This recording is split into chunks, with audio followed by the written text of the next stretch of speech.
잘 계셨니까? 아침은 드셨는데요? 반갑습니다. 별로 반응이 없어요. 제가 이 노래 일부를 해보도록 하겠습니다. 정말 영광입니다. 네. 화개의 장터 딱.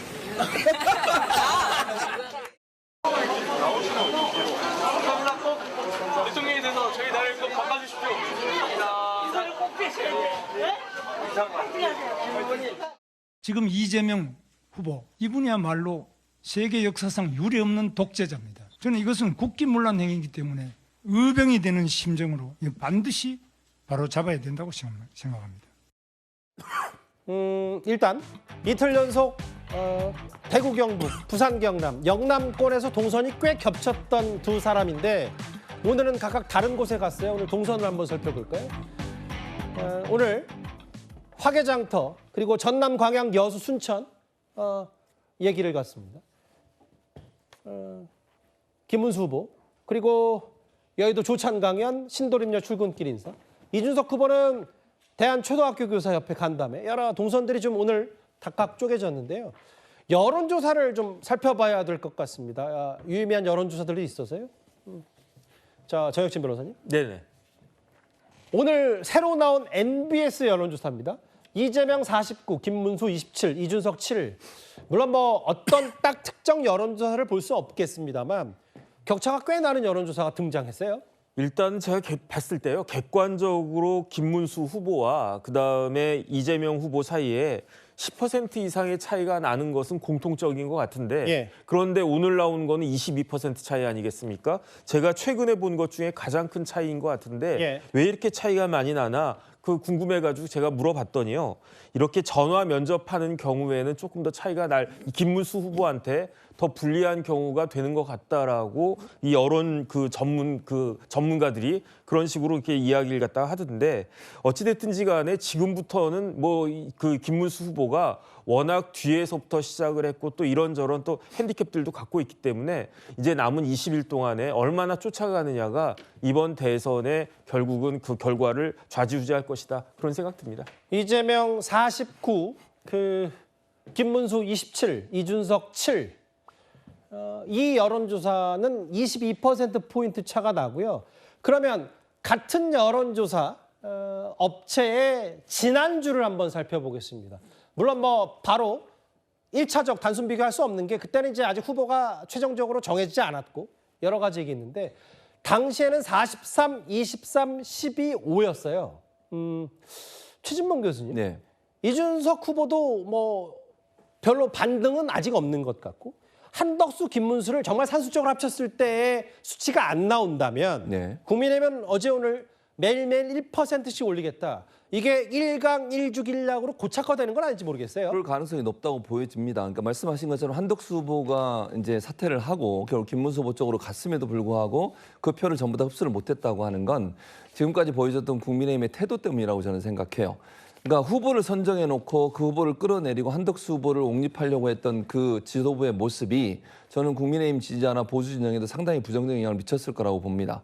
그래서 그런 부분에 대한 실망한 분들이 결국은 지지를 바꾸는 과정에 있어서 김문수 후보 쪽으로 가지 않고 다른 쪽으로 분산됐다고 볼 수 없는 거죠. 근데 이걸 이준석 후보도 가져오지 못했다고 하면 이준석 후보에 대한 국민의힘 지지자들의 어떤 반감 이건 뭐 변함없이 계속 있는 것 같아요. 그것 때문에 결국 반사 이득을 얻는 사람은 이재명 후보일 수밖에 없는 거죠. 그래서 지금의 상황의 이 결과는 결국 국민의힘의 지도부가 지난번에 했던 그 일이 치명적으로 영향을 미쳤다는 생각이 들고 또 하나는 김문수 후보 같은 경우에는 앞서 얘기 다 나누셨지만 기본적으로 윤석열 대통령과의 절연을 제대로 하지 못하는 부분이 계속 발목을 잡는다고 저는 생각하거든요. 이 부분을 명확하게 하지 않으면요. 지지율 반등이 어려울 겁니다. 그래서 저는 이 부분을 빨리 결단하지 않으면 저 지지율이 정체성이 계속되지 않을까 하는 생각이 듭니다. 지난번 여론조사가 이랬다면 앞서 49, 27, 7 맞나요? 이 정도의 차이. 일단 현재 초반 판세는 이렇습니다. 모르겠습니다. 이재명 후보가 여러 가지 자신감이 좀 많이 쌓인 듯도 하고 근데 다만 최근에 유세 현장에서 있었던 실용주의 외교 뭐 중국이든 대만이든 쉐시하면 어떠냐 뭐 감사문이다라는 표현을 쓰면 어떠냐라는 언급도 했는데 최근에 여당 아니죠. 정확히는 이제 국민의힘에서 이재명 후보의 그 외교관을 많이 비판했거든요. 오늘도 유세 현장에서 이재명 후보가 이런 말을 했습니다.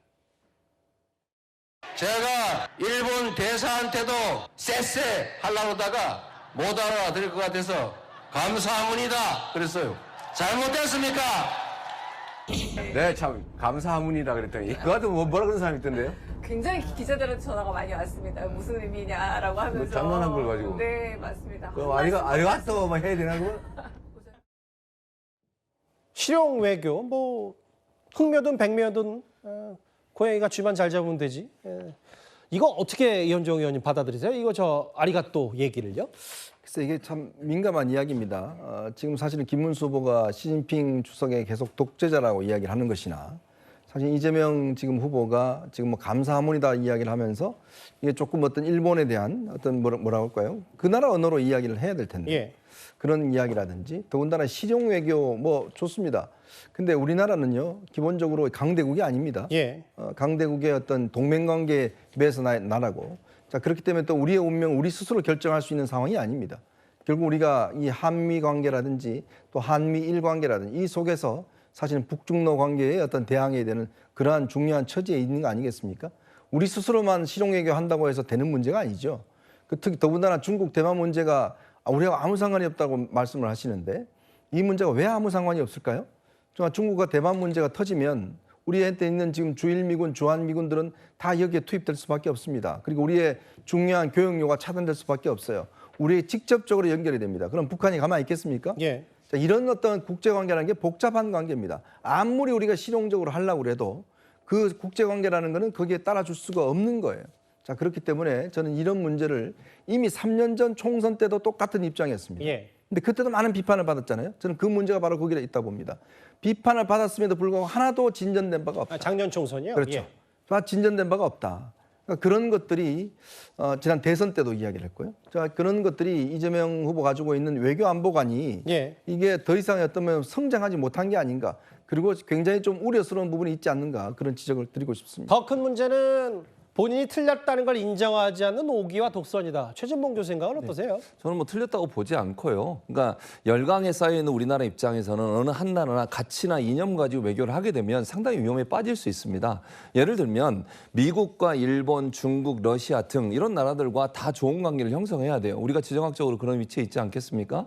그런 점에서 얘기를 한 거예요. 그러니까 이재명 후보가 얘기하는 내용이 어느 한쪽이 치우치지 않고 균형 잡힌 외교를 통해서 우리의 이익을 최대한 끌어올리겠다는 그런 주장이라고 저는 생각을 합니다. 예를 들면 예. 이재명 후보가 예를 들면 미국과 우리가 절연을 하겠다든지 이렇게 아니잖아요. 미국과의 안보는 튼튼히 하고 그리고 또 다른 나라들과의 관계도 잘 하는 것이 결국은 우리의 이익에 맞다고 주장을 하는 것인가 그건 위험하다고 저는 보지 않고요. 예. 오히려 저는 이념이나 가치를 가지고 외교를 했을 때 위험해진다고 저는 생각을 합니다. 이념이나 가치를 가지고 접근하게 되면 상당히 위험한 상황이 우리가 빠질 수도 있고 우리가 원하지 않는 상태에서 위험에 함께 동참하는 결과를 가져올 수도 있습니다. 그래서 필요할 때 우리는 뭐 미국과 혈맹으로서 역할을 하고 함께하는 건 분명한 사실이죠. 그게 가장 중요하지만 알겠습니다. 그와 함께 예. 다른 나라의 관계도 잘 해야 된다는 주장이라고 생각합니다. 최혁진 변호사님, 오늘이 5월 15일 스승의 날이기도 하고 여러 교육 정책들도 내놨는데 뭐 이재명 후보는 서울대를 10개 만들겠다는 얘기를 했어요. 뭐 그만큼 뭐 거점 지역에 대한 국립대학교의 뭐 여러 교육 강화인가요? 근데 이제 어떻게 받아들이세요?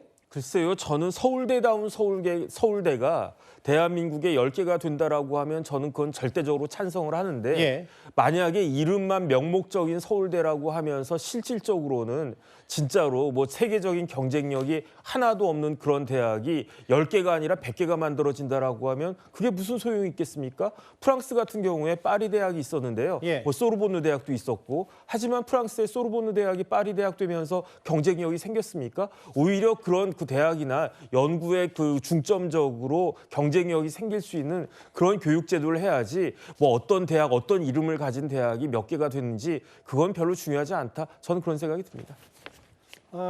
김문수 후보는 반면에 교육감 직선제를 폐지하겠다. 오늘 스승의 날을 맞아서 서울대 10개 뭐 교육감 직선제 폐지 정책적 공약들을 유세 현장 혹은 뭐 당 차원에서 쏟아냈는데